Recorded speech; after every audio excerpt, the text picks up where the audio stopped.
বিদেশি পর্যটক সে আসছে বাংলাদেশে সে ঘুরার জন্য।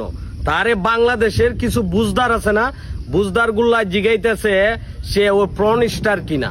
চিন্তা করেন মিয়া খলিফার সাথে তার সম্পর্ক আছে কিনা, কোন হোটেলে সে গেছে, কি করতেছে। বাংলাদেশের যে এই যে কালচারটা সৃষ্টি করছে, পর্যটকরা বিদেশ থেকে আমাদের দেশে আসে ঘুরার জন্য, তাকে যেভাবে তারা হেনস্থা করছে কয়েকজন মানুষ মিলে, এটাই একেবারেই ন্যাক্কারজনক একটি ঘটনা। সে বাংলাদেশে ভিজিট করার জন্য আসছে, সে বাংলাদেশে ঘুরবে।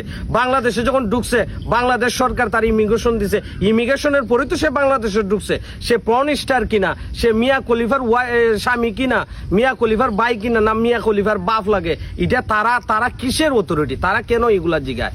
এই যে ইউটিউবিং করা, এরপর যে মানুষকে হেনস্থা করা, এই মেসেজটা যখন বিদেশের মানুষের কাছে যাইব যে বাংলাদেশে সফর করতে গেলে পরেই দেখা গেছে যে মানুষ এইভাবে প্রশ্ন করে, তুই ইংলিশ জানোস না, বাংলা জানোস না, তোর উচ্চারণ বালা না, তুই একটা বিদেশি পর্যটকের সাথে এইভাবে নোংরা ভাষায় তাকে হেনস্থা করা, এটা আমাদের বাংলাদেশের ইমেজ ক্ষুণ্ণ হয়েছে। আমাদের বাংলাদেশের ৬৬টা জেলার মানুষের ইমেজ ক্ষুণ্ণ হয়েছে।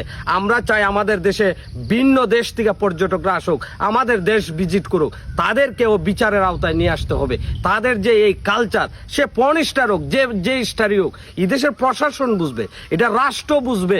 এখানের মাঝে তোরা বুঝদার করতে গেছ, তুই যে তারে গিয়া হেনস্থা করতে, তাকে মানসিক যে প্রেশার ক্রিয়েট করছে। তুই ইংলিশ বুঝস? ইংলিশ সম্বন্ধে তোর কোনো ধারণা আছে?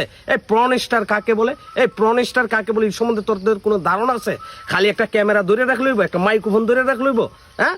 তোরা এই যে একটা মানুষ এইভাবে পারস একটা বিদেশি পর্যটককে এরকম ভাবে প্রকাশ্যে সবার সামনে এই পর্যটকে হেনস্থা করার পর এই ভিডিওটা আপনারা দেখতেছেন, এই ভিডিওটা তারা আবার সোশ্যাল মিডিয়ার মাঝে ছাড়িয়েছে। এই যে সোশ্যাল মিডিয়া ছাড়ছে, আপনারা জানেন এই ফেসবুকের মালিক আমেরিকার, ইউটিউব যারা চালায় সবে তারা বাইরের দেশের লোক, যারা আপনার চালায়, টিকটক চালায়, সব প্ল্যাটফর্ম যতগুলা সোশ্যাল প্ল্যাটফর্ম আছে সব প্ল্যাটফর্মের মাঝে এই ভিডিওটা ছড়িয়ে পড়ছে। তাহলে এই বাংলাদেশের মেসেজটা কোন দিকে গেল?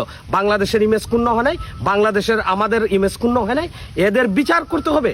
বাংলাদেশের পর্যটক আসবে, তারা ভিজিট করবে, তাদেরকে কেন হেনস্থা করা হয়? তাও একটা পার্কের মাঝে, একটা রাস্তার মাঝে দাঁড়িয়ে। এটার বিচারের আওতায় নিয়ে আসতে হবে। যদি কোনো প্রকার তাদেরকে যদি কোনো কিছু জিজ্ঞাসাবাদ করতে, তাহলে প্রশাসন করবে, যারা বাংলাদেশে অথরিটি রয়েছে তারা জিজ্ঞাসাবাদ করবে। তারা কে এরকম ভাবে বাজে নোংরা ভাষা একটা মানুষকে এইভাবে তাকে লাঞ্ছিত করছে? এই বিষয়টা খুবই দুঃখজনক।